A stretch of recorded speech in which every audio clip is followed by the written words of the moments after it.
company purpose is to provide reliable and affordable and increasingly clean energy. And to your point, we have a net zero commitment by 2050. We have an interim target of at least 50% emissions reductions relative to the 2005 baseline. And the way that we're going to get to 2030, that interim target, is by retiring coal, scaling renewables, scaling battery storage. And so I would say that's kind of the near term focus. We've got a clear line of sight there. And we have already gotten out of a lot of coal. We've retired around 50 coal units overall. We have also recently announced our methane emissions reduction goal, which is a zero net target by 2030, and that's really focused on our natural gas business. As I look around the corner at some emerging technologies, certainly nuclear has a lot of promise. Hydrogen is really interesting to me, long duration storage, renewable natural gas.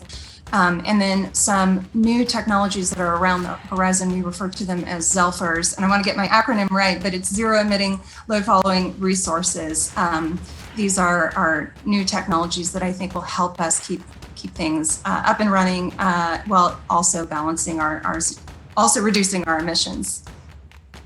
I'm a huge believer in increased transparency. On the reporting front, I think it's really important that companies talk about governance.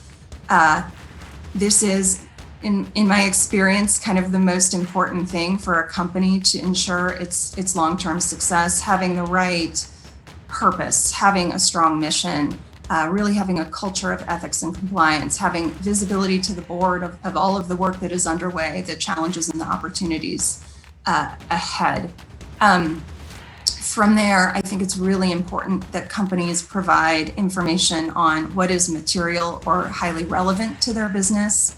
And I think there's a lot of information on the G, the governance side of things. On the E side of things, particularly oriented around climate, I think we've got fairly robust disclosures. And then on the S, the social side of ESG, this is one area where I think we know it's really, really relevant. We know it's really, really important. But I think the disclosures that are out there and the metrics that are out there stand to be refined over time.